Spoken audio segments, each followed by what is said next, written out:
You ever got a letter in your own handwriting but have no memory of writing it? No return address, no date, just words that know too much, like they were waiting for you to catch up. Sometimes the voice finds you, not a stranger's voice, but one you buried beneath all the noise. And when it does, you don't read it like a stranger, you read it like a memory. This is not nostalgia. This is not escape. This is what happens when the future calls you by name. This is the Envelope Series.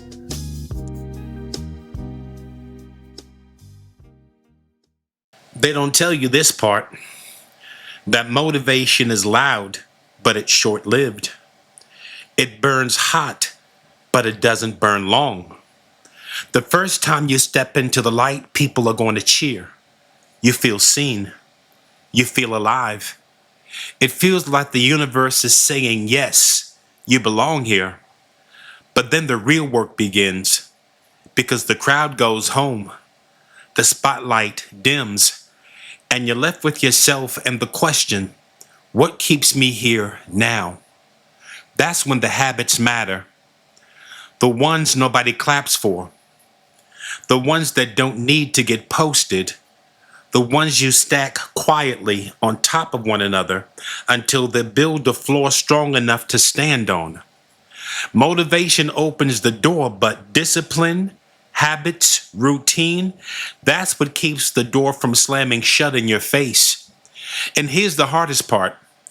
Once you've been seen, you can't go unseen. People are watching now. And sometimes their watching feels like weight. Sometimes their watching feels like judgment. Sometimes their watching feels like they're waiting for you to fail, just so they can say, see, I knew it wouldn't last. But you can't live for their eyes.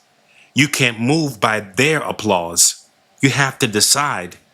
Will you stay in the light when no one's clapping? Will you keep showing up when the only audience is you? Because the test isn't in being seen. The test is in staying seen. There is a strength you discover when the eyes stay on you. It's not the strength of applause. It is not the strength of validation. It is the strength of self-respect. At first, being noticed feels like oxygen. Finally, you're not invisible. Finally, they see what you've been working for. But soon, oxygen becomes expectation, and expectation can feel like suffocation if you forget who you're breathing for. They will talk. They will whisper. Some will say you look sick because your glow no longer matches the shadow they loved. Some will say don't lose too much because your discipline reminds them of the chains they refuse to break. Some will even pull away because your reflection is no longer theirs.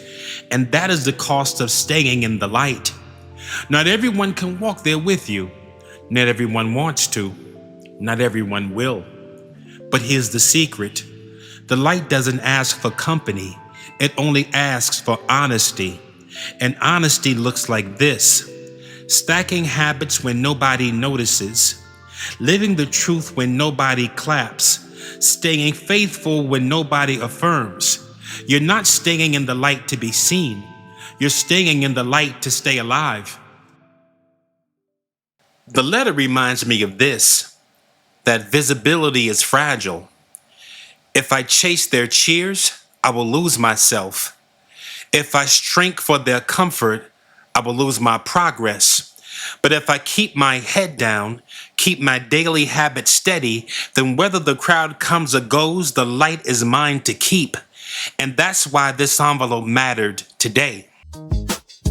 Next time on the Envelope Series, we talk about delving into the darkness, because not everyone celebrates your light. Some prefer the version of you that made them comfortable. And the question becomes, how do you walk forward when the people you love would rather hold you back? You all be blessed, be beautiful, and I'll be around.